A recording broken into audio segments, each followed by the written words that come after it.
Order में दे दो, mobile रख देना छोटा वाला। हाँ ये नीचे नीचे ठीक ठीक। एक बिरहा सुनिए, 1 से 2 दिन में मेरे आवाज में आपको ये बिरहा सुनने को मिलेगा। अभी रिकॉर्ड किया हूं, अभी आया नहीं है यूट्यूब पर। ऐसे हर महीने 3-4 बिरहा मेरा सुन लेते हैं। ये इस बिरहा को पहली बार इस मंच पर गाने जा रहा हूं। एक बिरहा 4-5 दिन पहले मेरी छुट्टी थी, अंबेडकर की वकालत। आम जनमानस में कलाकार केवल इतना ही जानता है कि BR अम्बेडकर ने जीने का हक दिया, बोलने का हक दिया, खाने का हक दिया, गाने का हक दिया।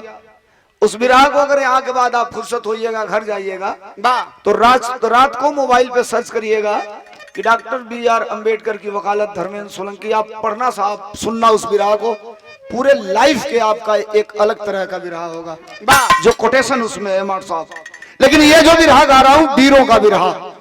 वीर बर्बरीक भी था, लेकिन धोखे से उसके गर्दन को काट दिया गया। कभी कभी अपनों के साथ भी धोखा करना लाजिम कब हो जाता है, जब बात आवाम की हो और एक तरफ सिंगल आदमी उसके सामने चुनौती बन के खड़ा हो, तो आवाम के लिए एक आदमी का गर्दन काटना जरूरी हो जाता है।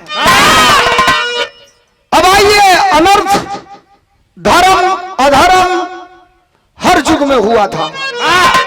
हम बिरहा का थोड़ा सा पैटर्न ही चेंज कर देना, एक आल्हा खंड से बिरहा। अगर वीर रस का बिरहा सुने बैठे हवा लोग, नौजवानों सुनना, बात ही कभी कभी विवाद की जड़ बन जाती है। सीधे बिना बतियौले लेके चलते हैं बिरहा की तरफ। कैसे मास्टर?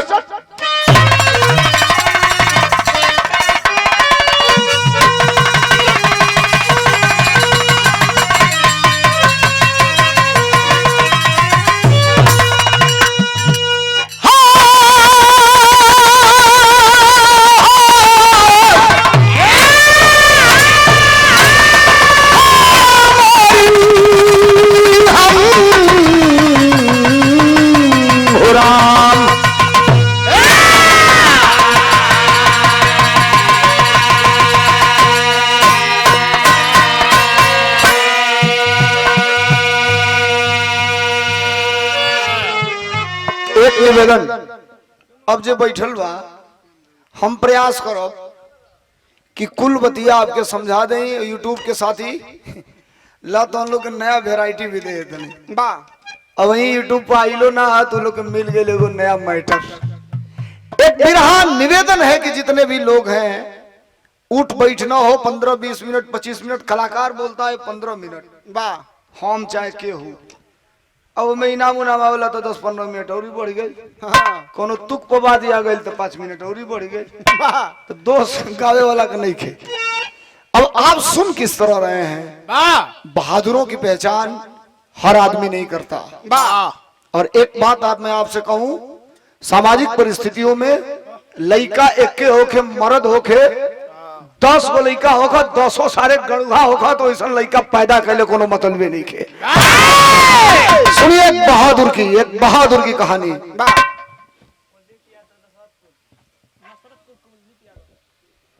कुलदीप यादव नसरतपुर की धरती से भैया के नमस्ते प्रणाम बा। 100 रुपया का पुरस्कार बा। पाला की भैया अब हिनके का बिरहा सुनाई, दोनों में खोसले बनाई। सुनता ना, धीरे धीरे प्यार को बढ़ाना है, हद से गुजर जाना है। हमारे आपके समाज के नाश करने का सबसे बड़ा जो आइटम है, उस आइटम का नाम है मोबाइल। वाह, इसको आप बुरा मत मानिए। हम अपने बेटे का अभी बचपन नहीं देख पा रहे हैं, तब तक हमारा बेटा जवान हो जा रहा है साहब। आप गफलत में मत रहिए। लड़का रोवा तो ना सो तो महतारी कहता है ले ले ले देख, लेकिन देखिए डिस्चार्ज मत होके। अब फेसबुक ऐसा चीज बा सारे कि हंगा लेके अंगुरी पर देखा तो निमनका के कहाँ बा कहाँ नहीं के है। निमनका देखत देखत अपनी मन्ने में बउर का आ जाता, कोई में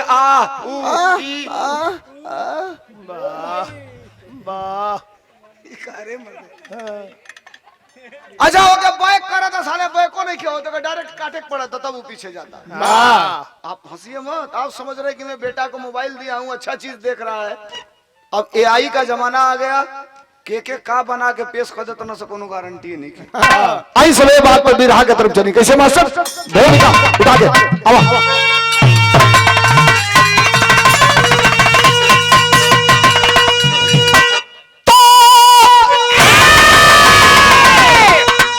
नाम शोहरत किसको नहीं चाहिए, अरे सर उठा करके जीना सभी चाहते। मान मर्दन हुआ तो हुआ किस लिए, अरे चौड़ा गज भर का सीना सभी चाहते। मर्द मर जाता है शान की बात पर, अरे खानदानी असर उसका जाता नहीं। जान जाए भले शान जाए नहीं, अरे सोलंकी गया सर झुकाता नहीं।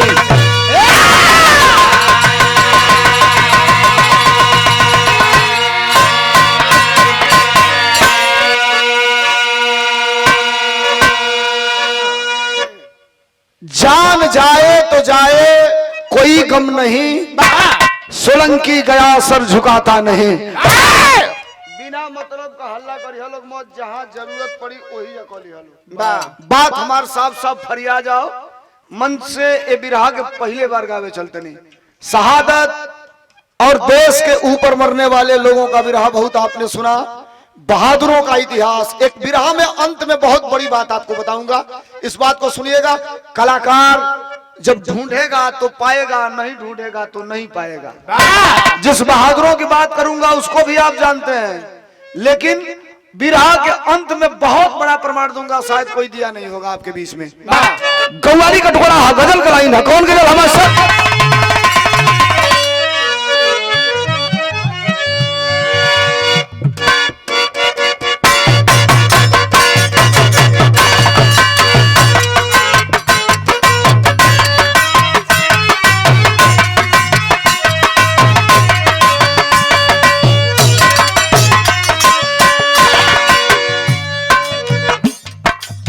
आशिक मासूका से कह रहा है, जंगली भाई बोल कितना, अरे बोल कितना दिल लागी, अरे बोल कितना दिल लागी हमके आजमावे में। बोल कितना दिल लागी हमके आजमावे में।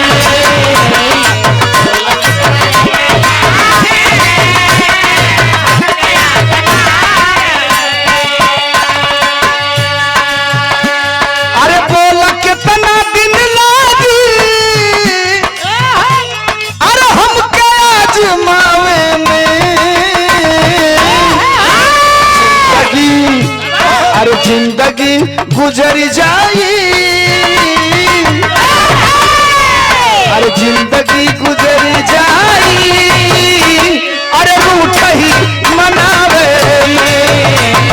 जिंदगी गुजर जाई, रूठ ही मनावे में।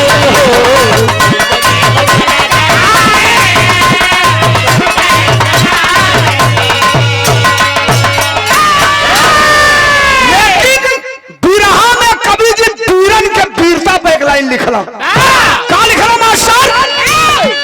अरे वीर जीते मरते हैं, अरे वीर जीते मरते हैं, अरे वीरता के पानी में। वीर जीते मरते हैं,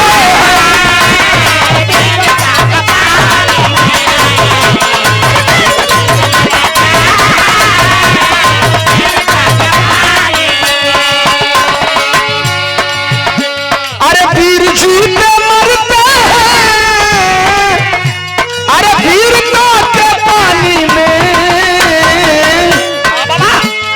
सर कटे तो कट जाए, अरे सर कटे तो कट जाए, अरे जंग की रवानी में हो, सर कटे तो कट जाए, जंग की रवानी में हो।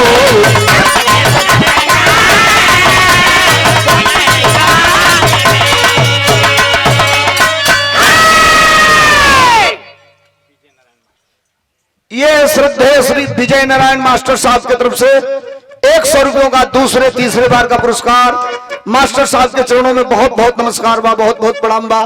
कहानी स्पष्ट शीशा नियर साफ साफ। नौजवानों ये मत समझना कि मैं जिस काल की बात करूंगा, जिस युग की बात करूंगा, उससे आपका कनेक्शन है कि नहीं है। मैं उस कनेक्शन को विरह के अंत में लाऊंगा। टेक्निकल बात होगी इस विरह में। पढ़े लिखे लोग, बुद्धिजीवी लोग, बुजुर्ग लोग, जो लोग भी बैठे हैं, जरा सुनिएगा इस विरह का सारांश क्या है। कहानी की शुरुआत है। कैसे टूनू मास्टर?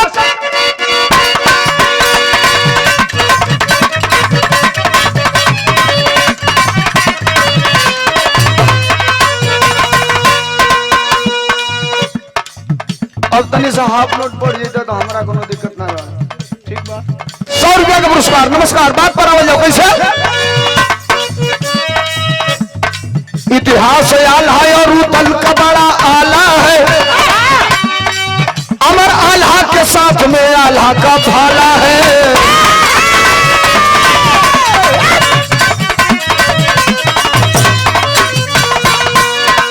जीतकर माड़ोगढ़ को डंका जब बजाए हैं, जीतकर माड़ोगढ़ को डंका जब बजाए हैं, तभी मलखान के पास मामा माहिल आए हैं।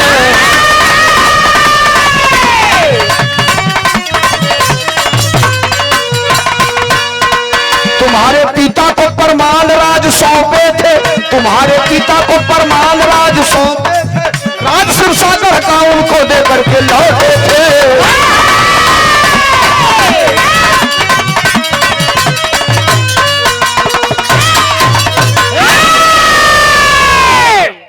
एक अध्याय आता है, चैप्टर। मेरी बात को आप समझिएगा, आपसे ही रिलेटेड इस विरह को रखूंगा।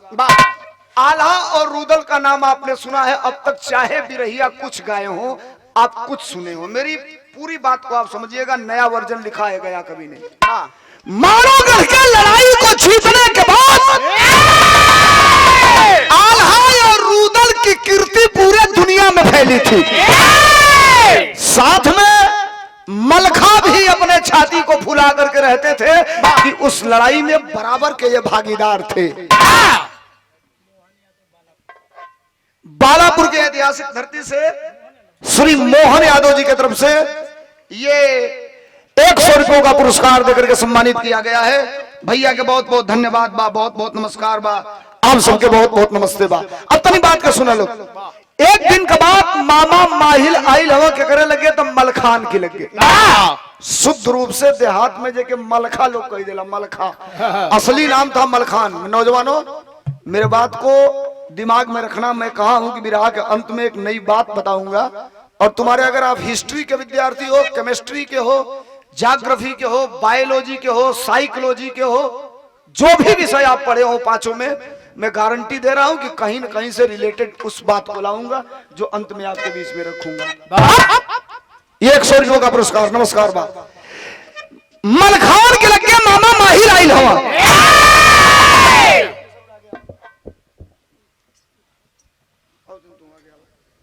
मलखान के लगे मामा माहिर आइल हवा। हवाई के मलखान से कहला कि पूरा छाती फुलावत तो लोग घूमत हवा, तोहरे वीरता तोहरे वीरताई का कौनो मतलब बाव नहीं।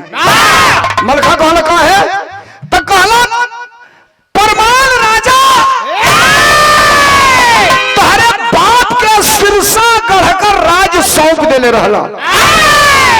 मलखा कहला तो कहला कि सिरसा गढ़कर राज तोहरे बाप के पलवान राजा तो दे देले रहलन, लेकिन वो राज के पृथ्वीराज चौहान ने आक्रमण करके और उस राज्य को अपने राज्य में मिला लिया। और आप डंका पीटते हो कि दुनिया में हमारे जैसा कोई बलशाली नहीं है। हम बलशाली जनब कब कि जब अपने बाप को खोवल, अपने बाप से छीनल राज सिरसागढ़ के अगर तू फिर से अपना लेबो तब हम जानब कि तू लोग मर्द हवो, न तो तुन्हने जैसन मऊगा ही जड़ा कायर ये धरती पे केहू के बुझबे ना करब। बात का चोट जब करेजा में लगल हो, लाठी गणासी भाला बंदूक का चोट, दवाई मरहम पट्टी होई तो ठीक हो जाई। बात का चोट जब करेजा में लग जाई तो दुनिया में कोनो डॉक्टरे पैदा नहीं जो ओकर दवाई दे दे। लगल हो बात का चोट करेजा में। आज इतनी बतिया सुनल के मलखान त राजा परमाल के लगे आइल होन, आई के राजा परमाल से करके कहलन कि अगर हमरे बाप के सिरसागढ़ का राज देले रहला तो वो राज पर दोबारा हम काबिज होकल चाहतनी। अरे उठ गए राजा परमाल, कहला पृथ्वीराज चौहान बहुत बड़ा योद्धा है, पृथ्वीराज चौहान से लड़ाई लड़ने की कुवत वर्तमान में हमारी और तुम्हारी नहीं है। लात ऐसे रगड़ला एड़ी रगड़ के अम्मल खान कोई परमाल राजा से कहत हो बिरहा के पहली तरज लाग गई। कौन तरज हमार सक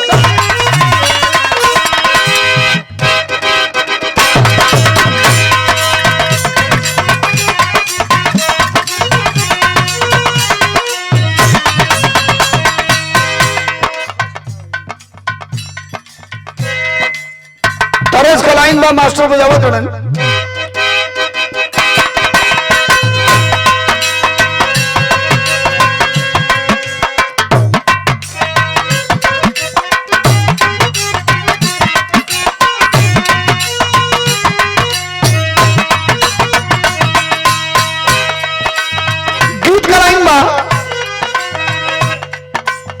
रोटी भले दुनिया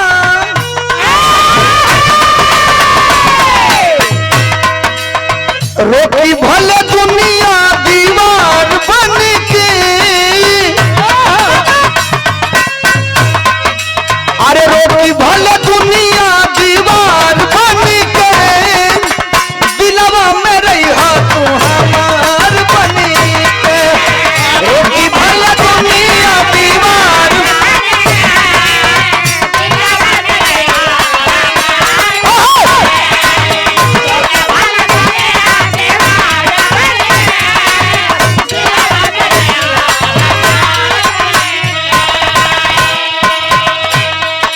हमारा मन पड़ेला लइकाई में माई काकी जब लइकन के सुतावा सा लइकन के भरमावा सा तो उतनी गाड़ी रेडियो रहे, रेडियो या तो फिलिप्स को नहीं तो बुश को नहीं तो मर्फी को, आकाशवाणी गोरखपुर चाहे विविध भारती चाहे आकाशवाणी वाराणसी महमूरगंज, गाना आवे लइकन के सिरहाने धो दो सा रेडियो में गाना आवे। अरे जैसे रोज आवेलू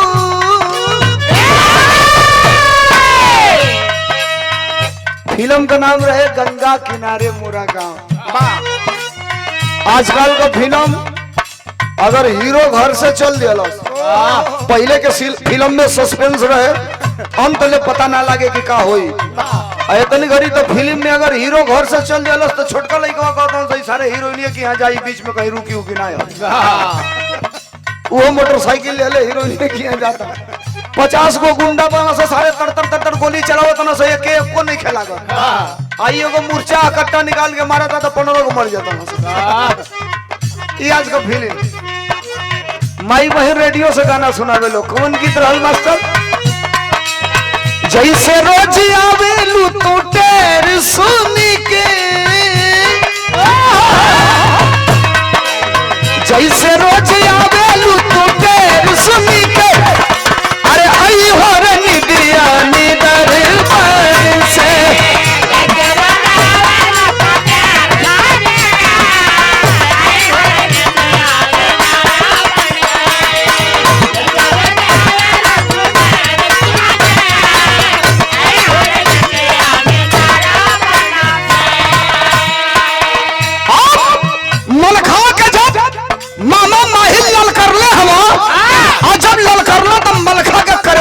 बात लगल और लागल तो भइल का मास्टर।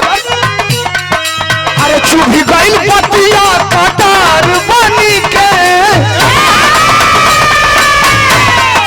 अरे चुभी गइल पतिया कटार बनी के, अरे जियल बेकार सरदार बनी के, चुभी गइल पतिया कटार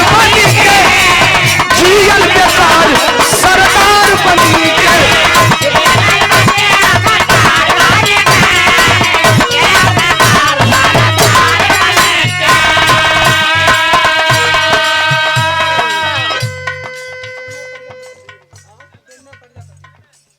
श्री उपेंद्र प्रजापति जी की तरफ से 100 रुपयों का पुरस्कार। चरणों में बहुत बहुत नमस्कार, बहुत बहुत प्रणाम। आप सब भैया लोगों के नमस्ते प्रणाम बा। बहुत पूरी में पौ लगी बा।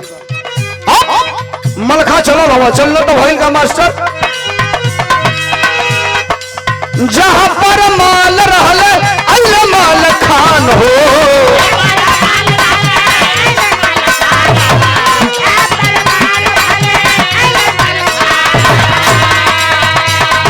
अरे दहिया जरत रहल आग के समान हो।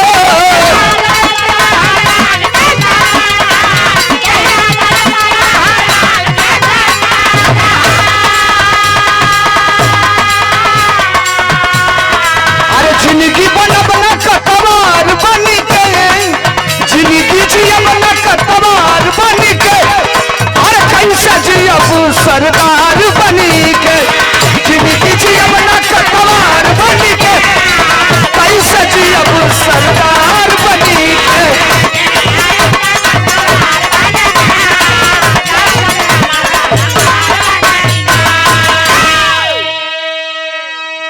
सिरसागढ़ उस समय पृथ्वीराज चौहान का बेटा, नाम जिसका पोरस बताया गया। पृथ्वीराज चौहान के बारे में आप जानते हैं? एक हम लोग कहानी पढ़ते थे पहले। 4 बांस 24 गज अंगुल अष्ट प्रमाण, अत्ता ऊपर सुल्तान है मच्चू को चौहान। ये किसके शब्द थे? पृथ्वीराज चौहान का जो दरबारी कवि था जिसका नाम था चंद्र बरदाई। पृथ्वीराज चौहान भारत का इकलौता योद्धा था जिसके पास शब्द वेदी बाण था। शब्दों के आधार पर वो बाण चलाता था और निशाना अचूक लगता था। पृथ्वीराज चौहान के पास सिरसागढ़ है। मलखान, दिमाग होश में लाओ।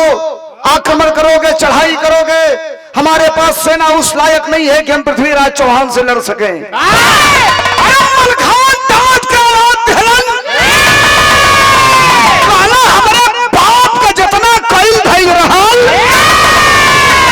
कुल व्यर्थ हो गई।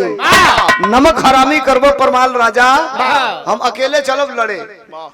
राजा को अपने सेना का इतना तो ज्ञान जरूर होता है कि मेरे सेना का योद्धा अकेले गया, अगर हार गया तो केवल उसकी हार नहीं है, ये पूरे राज और पूरे रियासत की हार है। अब मजबूरी हो गई। सिरसागढ़ को लेने के लिए वापस राजा परमाल सेना सजाते हैं। और सेना का नेतृत्व कौन किया? लड़ाई का नेतृत्व कौन किया? आल्हा को जी में उस लड़ाई का नेतृत्व दे करके और आल्हा को लड़ाई लड़ने के लिए पूरी सेना की जिम्मेदारी दे करके सौंप दी गई। और आल्हा, रुदल, साथ में मलखान अपन सेना लेके चलत हलो। कहां? तो सिरसागढ़ चलत हलो। जो ही चला लोग बिरहा का तरज बदल। कौन तरज हमारा?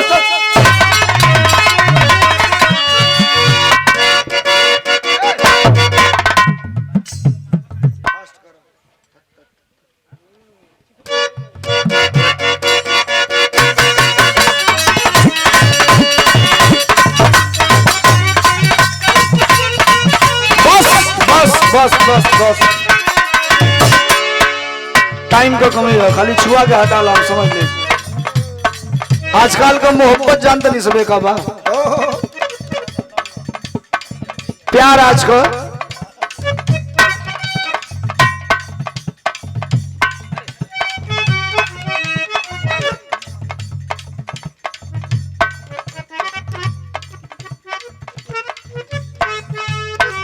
आज मुकाबले के कलाकार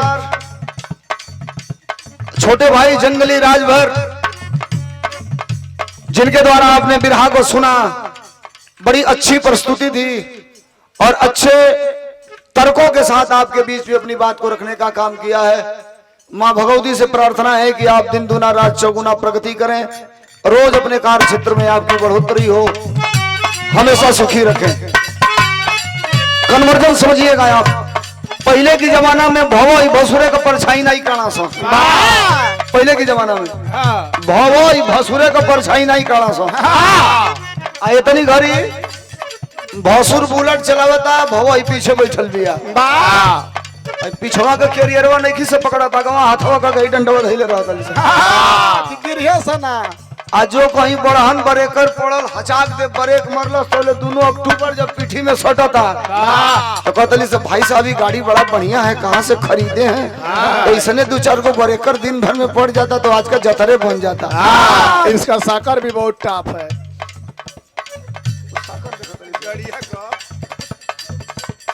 मोहब्बत बा इकरार बा प्यार में पागल है बोले कि नौका जमाना वाली कहती है का कहलस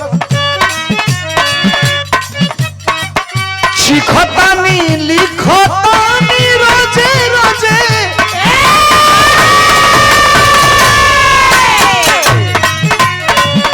शिखतानी लिखतानी रोजे रोजे नमवाला चरावा पा शिखतानी लिखतानी रोजे रोजे नमवाला चरावा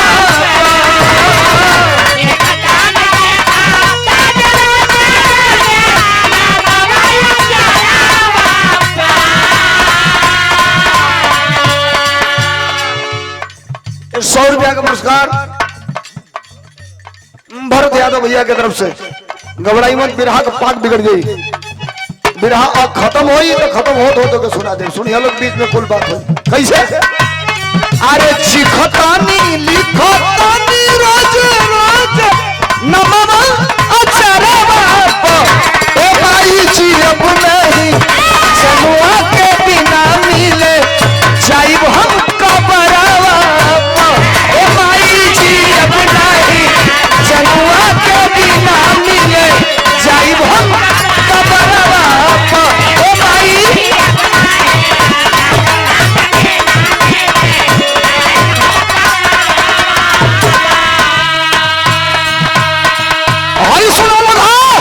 भैया ए साहब दिमाग हमारे तरफ आल्हा साज के सेना साथ में रूदल साथ में मलखान बड़े लड़ैया मोहबा वाले जिनकी मार सही ना जाए एक को मारे तू मर जाए तीजा खाऊ खाए मर जाए यानी सुना चलल हलो कहाँ चलल लो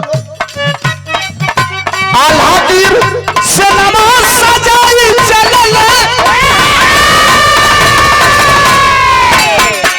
उदल बीरा सनवा खुदाई चलल भाई के नहरिया के उदल बीरा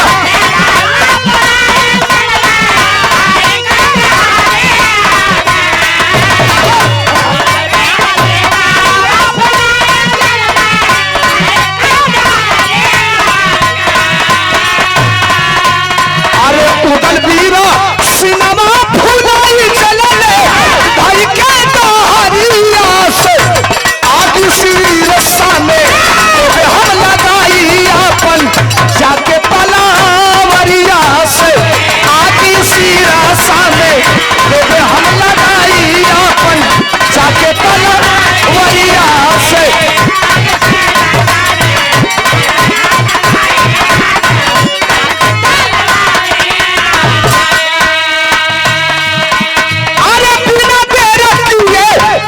सिरसा में आए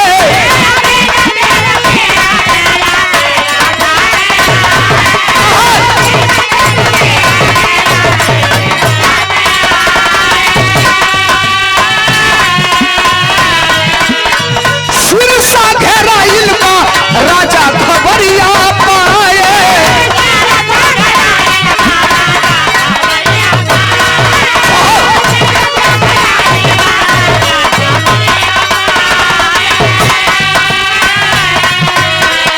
ललकारी भेजी पतिया के अपने लसकरिया से तयादी सिरसा में तो हम लगाई अपन जाके तलावरिया से हो आदि सिरसा में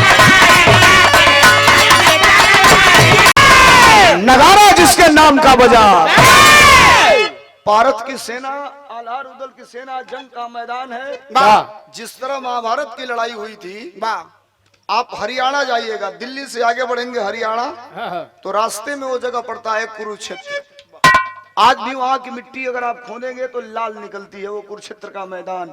मिट्टी आज भी खून से सनी। एक रियल बात बताऊंगा आपको, जिस बात को नौजवानों सुनना, मेरी बात बड़ी बात कहूंगा, आप वर्तमान में लेकर के आऊंगा, आवाज ना हो, 5 मिनट और बर्दाश्त कर लो। आप रियल बात बताऊंगा जिसको कलाकार नहीं कहता है, इसलिए कि झगड़ा मोल लेहल केहू के नीक ना लगेला। सही बात कहबो तो गड़बड़ी होई, कहीं न कहीं फंसबो, कहीं न कहीं पेरइबो, लेकिन हमने के रोज का आदत बाबू है, करत नहीं जा। सत्यता क्या है, रियल क्या है, आधुनिक जमाने में जरा आप समझिएगा। भारत की दशा क्या हो गई है, India is the golden bird, और वर्तमान की इंडिया क्या है साहब, देश के अंदर क्या है आपको नहीं पता। अभी कह दूंगा तो कुछ लोगों को बुरा लग जाएगा। विश्व बैंक के हिसाब से आप अपने देश में उतना ही नोट छाप सकते हैं जितना आपके पास सोना हो। ये पूरे दुनिया की एक कानून है कि आप उतना ही नोट अपने देश में छाप सकते हैं जितना आपके देश में सोना हो। अभी पिछले महीने विश्व बैंक ने आंकड़ा दिया था कि भारत के पास जितना सोना है उसके 8 गुना ज्यादा भारत ने नोट छाप दिया है। इंडिया की सारी करेंसी फर्जी है, ये विश्व बैंक कह रहा है, हम नहीं कह रहे हैं। इतने बड़े मन से ये यूट्यूबर साथी हैं, कोई गलत बात कहूंगा कल गड़बड़ हो जाएगी, लेकिन जो मैं कह रहा हूं रियल कह रहा हूं, आप सर्च करिएगा। दशा क्या है, एक दिन नरेंद्र मोदी जी ने भाषण दिया कि हमने अयोध्या में हर साल 3 लाख दिए जलाए। जनता ने कहा यस, तो कहे एक साल में 3 लाख दिए, तो जरा आप लोग तेज बोलना, जनता से कहे कि तेज बोलना। एक साल में 3 लाख दिए तो 5 साल में कितने दिए, तो लोग कहे 15 लाख दिए। बात को समझिएगा। कहे कि एक साल में 3 लाख दिए तो 5 साल में कितने दिए, तो लोग कहे 15 लाख दिए। तो कहीं विपक्ष वाला कहे झूठे रोज हल्ला करते हैं सबकी दिए ही नहीं, दिए ही नहीं, दिए ही नहीं। 15 लाख दिए कि नहीं दिए, तो लोगों ने कहा 15 लाख दिए, तो कहे बस काम खत्म। अब क्या चाहिए, यही खातिर लो। अब समझिए बात को, ये लड़ाई जो आपके सामने अब होने जा रही है साहब, 4 महीने बाद, 6 महीने बाद, इस लड़ाई को आप समझिएगा। एक बार बंगाल में वोट काटा गया, फिर ये लोग समझे कि अभी हम पैरेलल नहीं है, अभी हम 19-20 पे हैं। दोबारा वोट काटा गया, अब लड़ाई पैरेलल हो गई है। अब बैलेंस जिधर थोड़ा सा बन जाएगा वो सरकार बना लेगी, जिधर नहीं बनेगा वो नहीं बनाएगी। सीधे कहा ये जीत पाएंगे, नहीं जीत पाएंगे। आप केवल हल्ला करते रहिए, गांव में जिंदाबाद करते रहिए, मुर्दाबाद लगाते रहिए, उसको जो करना है वो कर दिया। बिहार में 10,000 दिया, आज नोट कर लीजिए। आज तारीख कौन है, आज तारीख है 17 अप्रैल को मैं कह के जा रहा हूँ, पंथी जी के नियर नाई मोबाइल नंबर दे, हमारे हर यूट्यूब हर गाने मोबाइल नंबर बा, आप देख लीजिएगा। अगले साल फरवरी और मार्च आते आते इनकी तैयारी है। बिहार में 10,000 दिए, यहाँ सबके महिलाओं के खाते में 25,000 देंगे। कितनों नेक काम कैले रहो, रुपया पाते लोग का दिमाग गड़बड़ हो जाता है। ये ना निक बाना सा 25,000 देता ना सा, हेनिया से 25,000 देता ना सा, हेनिया से 75,000 निकाल लेता ना सा, मुट्ठा बांध के डाल। तब लोग कहता हाँ अब का लिहला तो निक लागल, देत में बुझाता। ये समझिए बात को। सामाजिक स्तर पे सच कहना मना है आज के डेट में। सच बोलेंगे गोली मार दी जाएगी, सच बोलेंगे मुकदमा लिख दिया जाएगा, सच बोलेंगे जेल चले जाएंगे। हम लोग रोज सही बोलते हैं। बात पर आ जाइए। जंग छिड़ी हुई है और एक तरफ राजा पारस अपनी सेना लेकर के जंग के मैदान में आ गया, और दूसरी तरफ आल्हा अपने सेना का नेतृत्व कर रहे हैं। लड़ाई आमने सामने है, बिरहा का तरज बदल गई। कौन तरज हमारा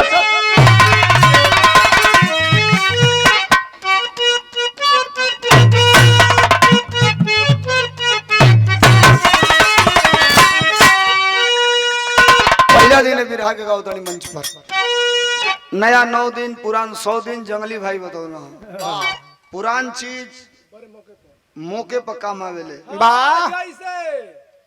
जैसे पुरान चाउर, पुरान अचार हाँ, पुरान मेहरारू। नहीं ठीक कहत ना हई पुरनकी काकी चाची घर में ना रह सत जो नौकी आओ तली सा लिपस्टिक उठलाली कब 1.5 बीघा बेच के भाग दिया से कोनो गारंटी नहीं खे। एक दिन में एगो समाचार आयल कि एगो मर्द अपनी 4 लड़का की महतारी के उ कोनो से अम्बेडकर नगर में फंस गई ले जाके वही से बियाह करा दिला सकल से जो भैया हमसे एक आदमी कहल के अगर बिरहा गाँव हम कनी हे बचल भयो अच्छा तो के पता लगो नहीं वो मर्दे के लगे फोन करनी कहली मर्दे पूरा जजतिये ले आके दे दिहला अपन काहे खाती तो कहलस भैया तू बुझत नहीं खा हाँ, ओकर नटवा बोल्टवा ढील हो गइल। आगे आगे ना बोले जाला रुक आगे आगे ना बोले जाला कहलस साझे से फोने पर लागत रही है वीडियो कॉल ऑडियो कॉल भिन सहारा ले बतिया जब हम तेज बोलत रहे तो ले गाना से उठा ले आ सारे रात भर सुतत ना रहली हां ओकरी चक्कर में अब ले आके दे देली अब सारा रात सुतत तनिको कोनो हरज गरज नहीं खे बा तो डर लगत रही कहिया काट के ड्रमे में भर दी कि बेगे में भर दी एकर कोनो गारंटी नहीं खे। हाँ, तो तू अपन हमारा के दे दो बिरहा के गाँव घूम के।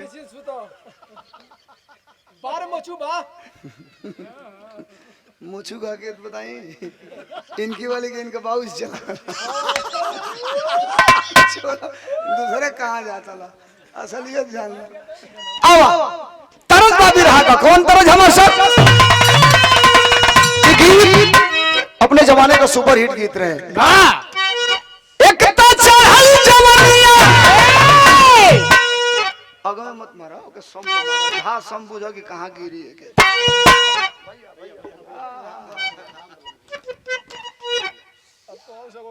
ये रामबलम भाई ढोलक तो बजाते हैं ये जितना जानी का ढोलक बजौले हो यहाँ उतने लेडीजो पैदा कैले हो यहाँ बिरहा गाँव वाले और बड़े अच्छे कलाकार हैं बजाते भी हैं बनाते भी हैं ढोलक मूर्तिकार भी हैं कलाकार हैं। हाँ, लेकिन भाई होके हमने से गद्दारी कर दो खाली। अभी कुल बाहर का बात बताइए घर का बात घर में ना कल जाला बाहर चौकी के बाद चौका बना। 51 रुपया का पुरस्कार मेरे लिए कई हजार के बराबर है। एक कलाकार साथी हैं इनके लिए तालियां बजा के स्वागत करते हैं आप लोग। बहुत बहुत धन्यवाद बहुत बहुत नमस्कार। तरस कलाम मास्टर अरे कितना चढ़ल जवानिया अबुदरे हीरा चढ़ल नथुनिया जवनिया जवनिया जादू डारे ले नथुनिया मंतर मारे ले जवनिया जादू डारे ले नथुनिया मंतर मारे ले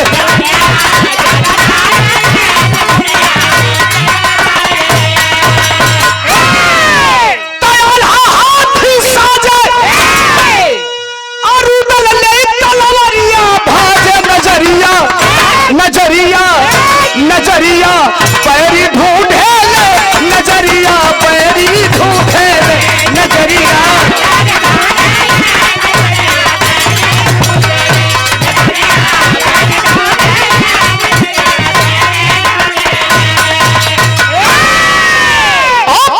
दोनों तरफ से लड़ाई खचाखच लगी है और इधर राजा पारथ अपने बाप पृथ्वीराज चौहान के पास खबर भेजवा दिया। अंजाम का निकलन मास्टर अरे पिता पास पारथ राजा पतिया पठाया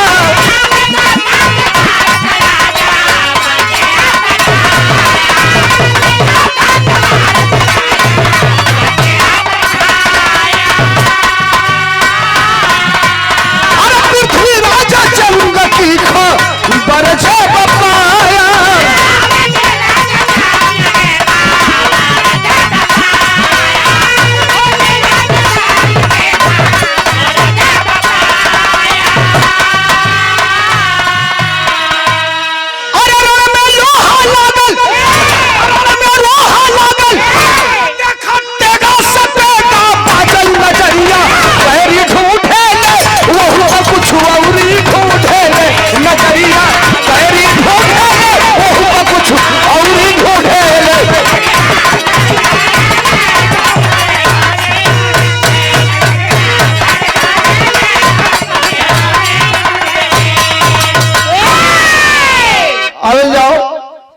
तरफ से सेनाएं सजी है, तलवार पर तलवार लेकर के दोनों भाई चलते हैं।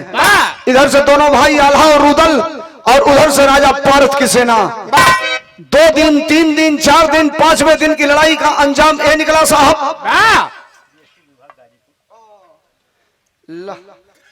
ये भाई जीएसटी विभाग गाजीपुर। वाह, ये बुझाता ईमानदारी का पैसा है। 100 रुपया का पुरस्कार भाई के नमस्कार बा, प्रणाम बा, बहुत बहुत आपके धन्यवाद बा। बिरहा का अंतिम सारांश जरूर समझिएगा, 2.5-3 मिनट 4 मिनट और बिरहा है। 100 रुपया देकर के सम्मानित किया गया। भैया को बहुत बहुत धन्यवाद, बहुत बहुत नमस्कार। आप सबको नमस्ते प्रणाम आशीर्वाद में। आप सब सुन रहे हैं, ये सबसे बड़ी बात है। दोनों तरफ से लड़ाइयां हो रही हैं।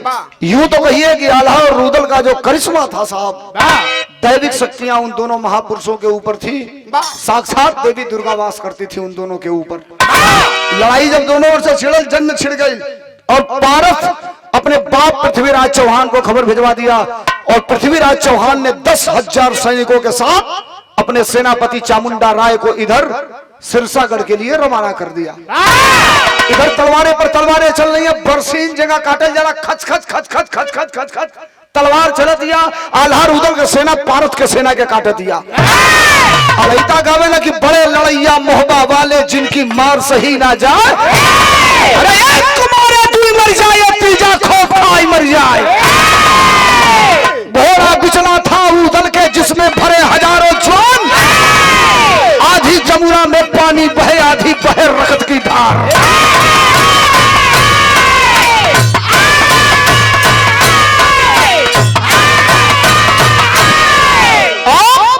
लड़ाई के दौरान एक सिचुएशन ऐसा आया कि पारस की सेना कमजोर पड़ते पड़ते घेराबंदी बना करके आल्हा और रुदल के तरफ झपट के जो ही पड़ती, अब लगा कि दोनों वीर मार दिए जाएंगे। कोई अपने घोड़ा पर खड़ा हो के एड़ा लगा करके, उन दोनों के घोड़ों का भी एक अजीब करिश्मा था साहब उस जमाने में। जैसे हम लोगों ने पढ़ा था राणा प्रताप के घोड़े के बारे में, 5 में हम लोग पढ़ते थे, शायद आपको याद होगा कि रणबीर चौकड़ी भर भर कर चेतक बन गया निराला था, राणा प्रताप के घोड़े से पड़ गया हवा का पाला था, गिरता न कभी चेतक तन पर वह आसमान पर कोड़ा था। अब करिया गया भुला गल मनी मन नहीं पर इतना दिन हो गई पढ़ाई छोड़ के कहां मन पड़ी।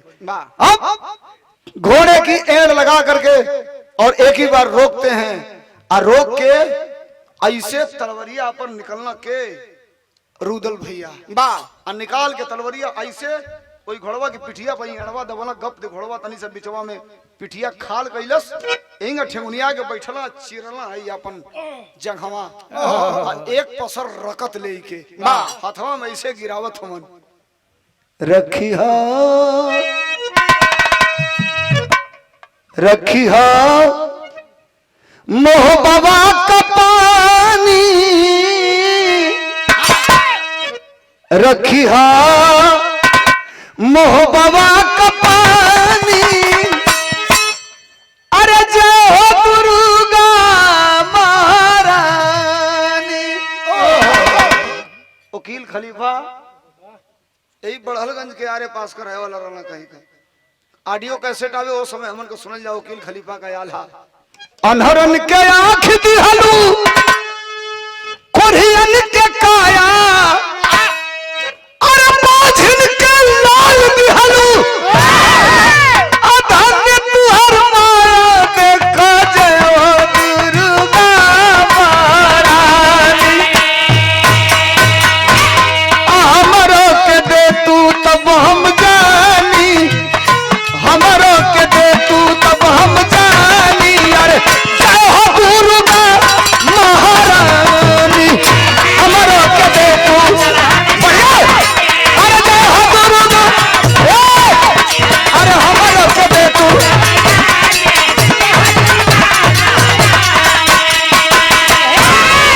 अब ले के तलवार एक हाथे खड़ा हो, एक हाथे अपने जान का खून ऐसे गिराई के अकल की आज अगर बैरी के सामने दुश्मन के सामने जंग हार जाए तो मैं हमार बदनामी नहीं खे।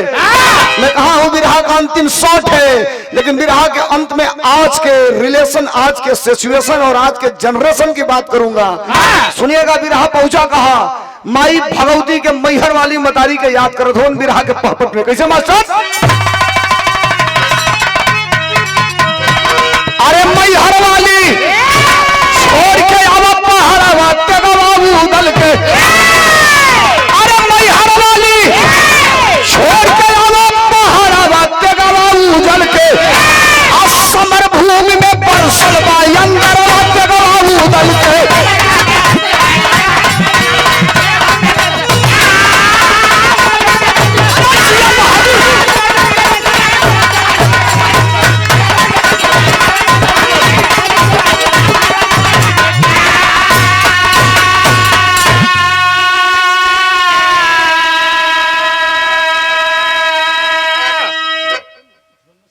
झुन्नू सिंह यादव चौथे पांचवें बार का पुरस्कार 100 रुपया देकर के सम्मानित किए। हमारे भैया की तरफ से ये आशीर्वाद बा, ये मोहब्बत है, ये प्यार है आप लोगों का। हमेशा जो आप विषम परिस्थितियों में भी धर्मेंद्र सोलंकी का हौसला बढ़ाते रहते हैं। भाई को बहुत बहुत नमस्कार, आप सबके प्रणाम। तलवार लेके दोनों भाई जब साक्षात देवी प्रकट भैली है, आल्हा के तलवार पर और रुदल के तलवार पर जो ही प्रकट भैली, कैलन का दोनों भाई मास्टर अरे काट काट खरिहान कर दिए। अरे पारथ कलश करिया हो मैहर वाली मैया के। अरे देखो अमर पुजरिया हो पूजा भैया मन खा के। अरे सारा वाक्य का बाबू जल के अस्त्र सागर में परसल बात पदरवा मन खाऊ दल के।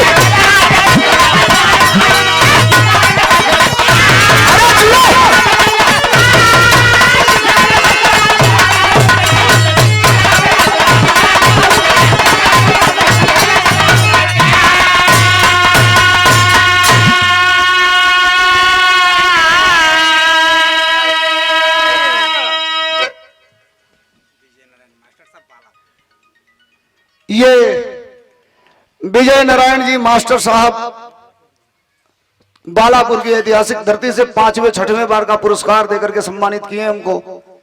ये कई 100 रुपयों का पुरस्कार मास्टर साहब के चरणों में नमस्कार बा, प्रणाम बा।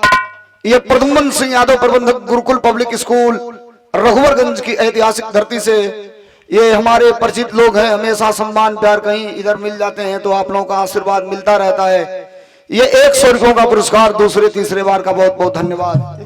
पॉइंट को नोट करिएगा साहब। इधर भारत की सेना कमजोर पड़ती चली जा रही थी। आल्हा रुदल का अतेगा अंगार बन के बरस रहा था और लगा कि भारत अब इस रणभूमि से सिलेंडर बोलेगा। तब तक चामुंडा राय दिल्ली की राजगद्दी से पृथ्वीराज चौहान के द्वारा भेजा हुआ 10,000 सैनिक लेकर के चारों तरफ से आल्हा रुदल को सुरसागर के किले को घेर लिया। इसमें जो दिल्ली गया होगा, ए साधु भाई, बड़ा बड़ा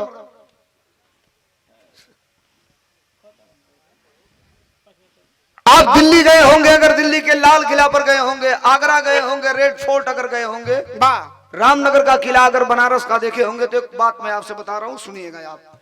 अब विराट टेक्निकल हो गया।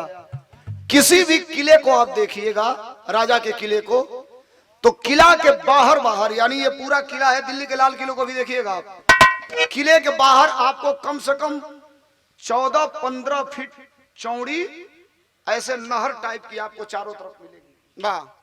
20 फीट 25 फीट गड्ढा खोदा हुआ। उसका रीजन जानते थे क्या था?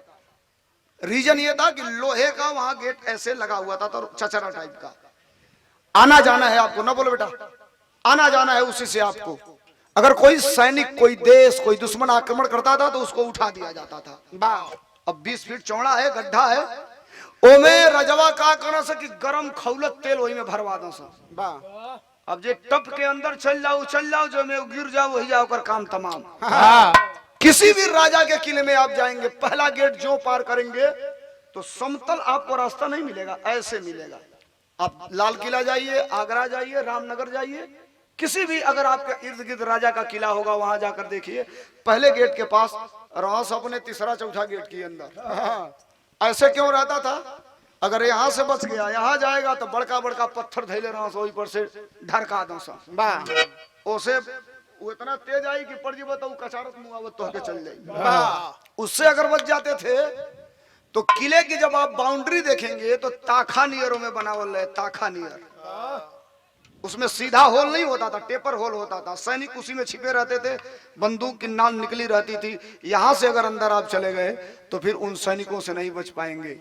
तमाम यंत्र, तमाम व्यवस्था लगा करके राजा अपने आप को सुरक्षित रखता था। राजा के किला को चारों तरफ से सिरसागढ़ को पृथ्वीराज चौहान की 10,000 सेना लेकर के चामुंडा राय और घेर करके व्यूह बना लिया, व्यूह। और व्यूह से लड़ना पूरे आल्हा रुदल के सारांश में अगर किसी को आता था तो सिर्फ और सिर्फ आल्हा को आता था, बाकी किसी को नहीं आता था। उदल आश्चर्यचकित हो गए कि अब तो जंग के मैदान में मलखान के प्रण को हम लोग पूरा करने के लिए आए थे, लेकिन लग रहा है गर्दन कट जाएगी और यही हम लोग काम तमाम हो जाएगा। आल्हा नेतृत्व कर रहे थे। किसी भी लड़ाई का नेतृत्व करने वाले सेनापति का सबसे बड़ा फर्ज होता है जंग को जीतना, चाहे जो कुछ हो जाए। जंग में जीत ही सबसे बड़ा धर्म है, चाहे अपना ही क्यों न सामने आ जाए। आल्हा नेतृत्व संभाल करके फिर से दोबारा और उस 10,000 सैनिकों के सामने अपनी सेना को लेकर के चारों तरफ से चल रहे हैं। साक्षात दुर्गा भगवती आई के आल्हा के तेगा पर सवार हो गई। जो ही सवार भली तो बिरहा के आल्हा में लिखल गई। कैसे मास्टर?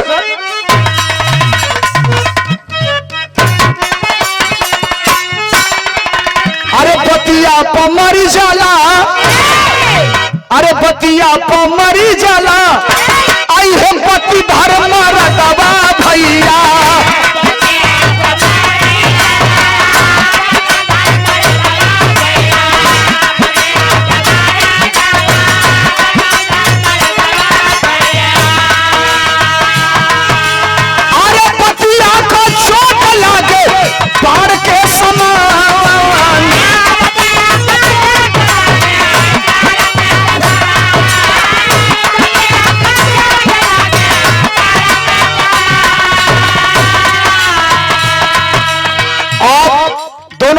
साथ में मलखान चचा, मलखान भैया ले करके लड़ाई लड़ रहे हैं, नेतृत्व आल्हा कर रहे हैं। और आल्हा का तेगा जब गरजता था साहब, एक तरफ से अस्मशान बनाते हुए चारों तरफ जिधर जिधर तेगा गया कोई गर्दन ऐसा नहीं था जो बच गया हो आल्हा के तलवार से। जंग के मैदान में ठीक बीचों बीच में मेचोर्ड आदमी में और नॉन मेचोर्ड आदमी में अंतर होता है। ये बीजेपी वाले करते क्या है, उकसाते हैं आपको, ओबलाइज करते हैं। जो समझदार आदमी होता है वो नहीं उसमें फंसता है, बाकी फंस जाते हैं। गाना गाना बड़ी बात नहीं है, मैं विजन का गाना गाता हूँ। यही में यही कई गो नौका, चमरान जी का गाना, ईरान जी का गाना, लोहरान जी का गाना, फलाना जी का गाना। ये गाना गा के तो लोट बढ़ाओ तो लो, क्यों घटाओ तो लो। है रंगदारी गाना, राइफल से खूंटा ठोकाला। तो तू तो बजा के नाच ले तला, छोटकी जात बिया कह दिए कर वंच दे जबे ना करता ना सही। सरकारवा जाई त का करी हां सही। रिसियाई सब मत हम जोन कहते ने के डलिए मत भाई यूट्यूब पे के काट दिए। हाथ जोड़ता नहीं भाई के काट दिया। वो लाइव चलाओ था, लाइव चलो। आई हो दादा और का बंद करता, चला जाएगा। नुकसान है साहब, विजन है, आप समझाइए तो किसी के दरवाजे पर जाइए और एक काम पूछ दिए, कोई इंफ्रास्ट्रक्चर का बता दो, कोई एक बड़ी औद्योगिक फैक्ट्री बता दो, कोई एक बड़ा कारखाना बता दो, कोई एक नया विश्वविद्यालय बता दो। अब तक भारत के प्रधानमंत्री ने 9 हवाई अड्डों का उद्घाटन किया आज तक अपने कार्यकाल में, और 6 हवाई अड्डे बंद हो गए। जिसका उद्घाटन किया 5 महीने 6 महीने साल भर के बाद वो बंद हो जा गया, वहां फिर कभी जहाज उतरी नहीं, एकदम ये क्लियर हो गया, आप पता लगा लीजिएगा। मैं सच कहता हूं तो लोग कहते हैं कि ये क्या बोल रहा है। अरे बोलत का बानी जो सही है बाबू, बोलत नहीं तारा नहीं खे बुझा तो हम का करी, घोर के पियाई ना तो क्या। समझिए सही बात को। आल्हा और रुदल की तलवार आग उगल रही है, राजा पारस आ गया सामने और चामुंडा राय को लगा कि अब आल्हा की तलवार भारत की गर्दन को काट देगी। ऐसे चामुंडा राय भाला फेंक करके हाथ उठा लिया और कहा पारस के हाथ उठाओ, नहीं तो ये आल्हा की तलवार तेरे गर्दन को काट देगी। पारस हाथ उठाया और जो ही हाथ उठाया तब तक आल्हा ने प्रण किया था, तलवार को नीचे कर दिया और चामुंडा राय और पारस को बंदी बना लिए। अब एक ही सवाल था आपके सामने कि या तो किला खाली करो और नहीं तो दोबारा तैयार हो, तारीख दो, दिन दो, समय दो, मेरी सेना यही है, जब तुम कहोगे तब फिर लड़ा जाएगा। होशियार था चामुंडा राय, वो समझ गया कि अगर यहाँ रह करके जंग लड़ा जाएगा तो बात फंस जाएगी, पारस को मार देंगे ये सब। और पृथ्वीराज चौहान ने कहा था किसी भी कंडीशन में मुझे मेरे बेटे को मरना नहीं चाहिए, बचा करके लाना है। झुक गए गर्दन दोनों के, चामुंडा राय और राजा पारस के, और कहे कि सिरसागढ़ तुम्हारे बाप का था मलखान, मेरे बाप ने आक्रमण करके लिया था, मैं सिरसागढ़ का राज तुम्हें सौंप रहा हूं। सिरसागढ़ का राज सौंप दिए और मलखान उस सिरसागढ़ का राजा बन गए। अब एक बात आइए, इनमें जितना जानी बैठल वाला लोग आल्हा रुदल कौने बिरादरी का रोना आप लोग जानते नहीं है। हमारे बता 99% लोग ये जाने तो कि आल्हा रुदल ओहिर रोना। हाँ भाई, आल्हा रुदल किस जात के थे आपको जानकारी है? आल्हा सुन ले हो लो लहिता गावे ना सा, इतना गप लही तो कब कब बोले ना सा। वो कैसे? जहिया जन्म भइल रुदल का धरती धसली 2.5 हाथ। सर पहाड़े जन्म रहे एहू जाले गनीमत बा, एगो तो गाओ ताकि पनवा खा के सोनवा थूके बिगहन खेत लाल होई जाए। उमू रहे कि 4.5x4 का पंखी रहे, एक बेर थूके तो 1 बीघा खेत लाल हो जाए। एहू जाले गनीमत बा, तौल के मुक्का रुदल मारे 9-9 कोस निहुर ले जाए। एहू जाले नीक बा, होई सबसे गप गावला सा कि भैंस भी आइल माड़ो गढ़ में पड़रू गिरल खंडवा राज। प्रेशर रहे सारे वो में कि पोकलस एक के बेर ते जाके गिरल 18 किलोमीटर। इतनी गरी गाय भैंस की पड़रू खींच के निकाले के पड़ा था 60%। हाँ हो 60% हाथ लगा के निकाले के पड़ा था। झाड़ तक गिरौते नहीं खींचे केतनो बांसे का पता ही खियावा ओकरी बाद वही दुकान वही दवाई कौन कहल जला गोरू निखा रखले झरवा गिराव खाती दिहल जला उ सिसिया में रहले दुकान टोन हो के कहल जला भाई मैं 10 मुला रिश्त में हरारू के दिया मर तो तेरा भैंस गए हुए मेहरारू में अंतर नहीं के बुझा ज्यादा अपन बात बताओ तो कहता ना 10 मुला रिश्त दिया जला उनका मर पन गए लोई अपनी घर वाली बती जो उन मलिकाइन के ले लो यकीन के। अब आल्हा रुदल मोबाइल आपके सामने है, आपके हाथ में, आपके पॉकेट में, निकालिए अभी और टच करिए गूगल को और पूछिए गूगल महाराज बताओ आल्हा रुदल किस बिरादरी के थे। जंगल में वन में रहने वाली एक जात जिसको बनाफर कहा जाता है, बनाफर, वो केवल वन में पाई जाने वाली जात थी। वही बनाफर बिरादरी के आल्हा रुदल रहने वाले थे। और मजे की बात बताऊं आपको, आल्हा रुदल का ब्याह पूरा खानदान का, जैसे हमारी तोरी के यहाँ बेटिया जाला लइका देखेला, दिन बार तय होला, बारात जाले, तिलक चढ़ेला, तो दुल्हन आवेले, एंग उनके पूरा खानदान का केहू के ब्याह ना भइले। का है कारण जानता नहीं सबे का है, अपने जमाना का इतना बढ़हन मर्द रहना सही वो जमाना में उतना बढ़हन और उतना सुंदर मर्दे क्यों ना रहे।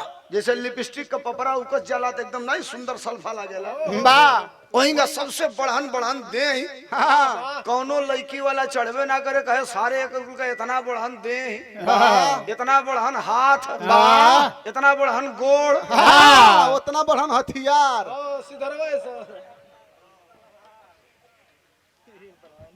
के दे अपन लड़की अलहिता गावेला सा। सुनिया एक चीज सही गावेला सा कि जेकर बिटिया सुंदर देखे ता पर चढ़े महोबावाल। पूरा आल्हा रुदल के खानदान में कबो तिलक बियाह दे के भी हवे ना भाई, जेकर लड़की सुंदर देख लिया ना, चढ़ाई कर दिया ना लड़की की बाप का गर्दन पर तलवार, कहना सब बाछी दो नहीं तो बाछा का गर्दन कटल। तो ये कहाँ बाछा रही है तो फिर बाछी तैयार हो जाए, इनके लिहाजा हमार गर्दन ना कटी। जबरदस्ती डोला उड़ार के, जबरदस्ती, चाहे जेकर जेकर भी आ भइल आल्हा रुदल के इतिहास में आप देख लिया लोग, सबका डोला उड़ार के लड़ाई करके युद्ध करके वाह तब अपन अपन ब्याह करके लेके आई हम लोग। सिरसा गढ़कर आज मलखान के सौ बोल गए प्राण पूरा भाई आल्हा रुदल का बिरहा के। एक बात आज के डेट की मैं कहा हूं, ये पढ़े लिखे लोग बैठे हैं, एक लाइन एकरी बात सुना दे जोन तो लोग कहत रहला लो ओकरी बात हमरो जाए के बहुत दूर सुन ल लो। हाय सुन ल लो, ये रियल बात जंगली भाई। इतिहास में नाम चाहे जिनका हो हम उनका सम्मान करते हैं।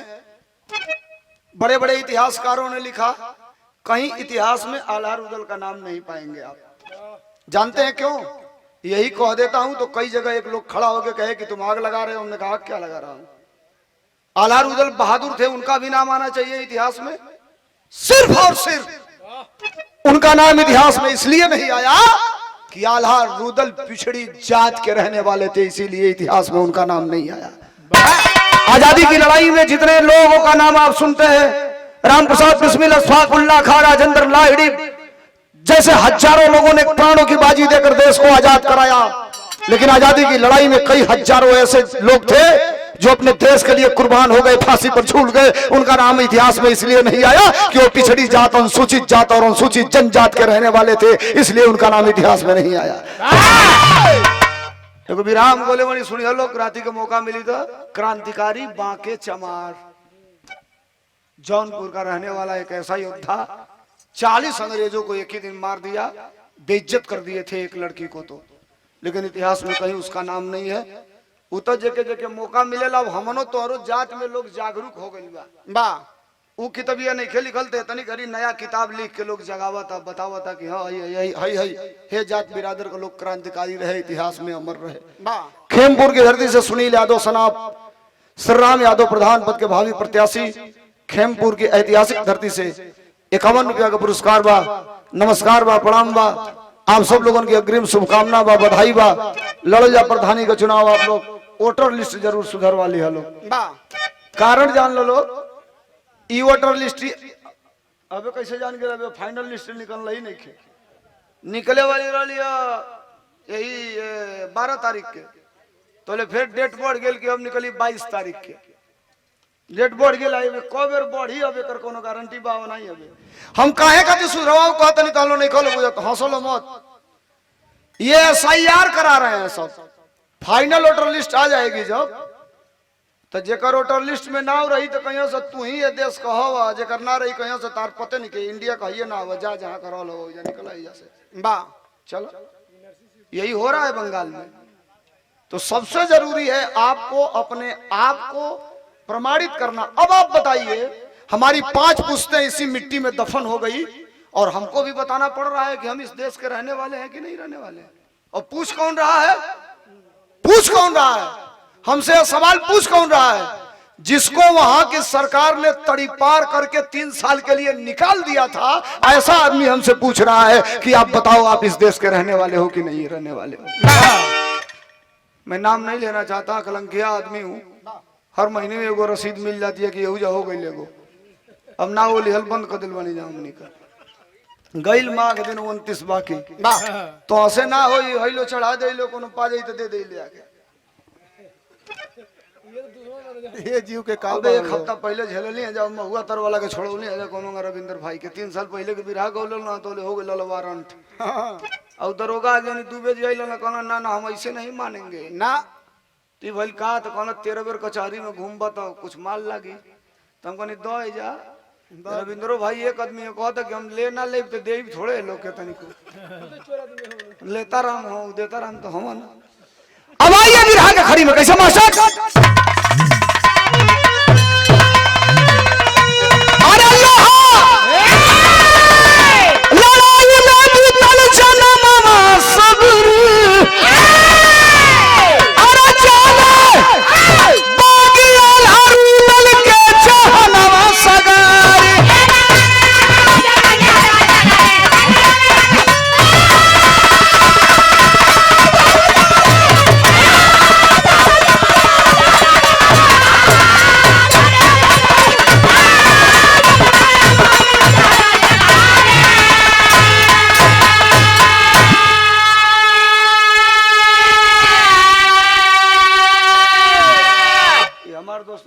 से देना बोल देनी तू लो फरिया लिया लो इनसे।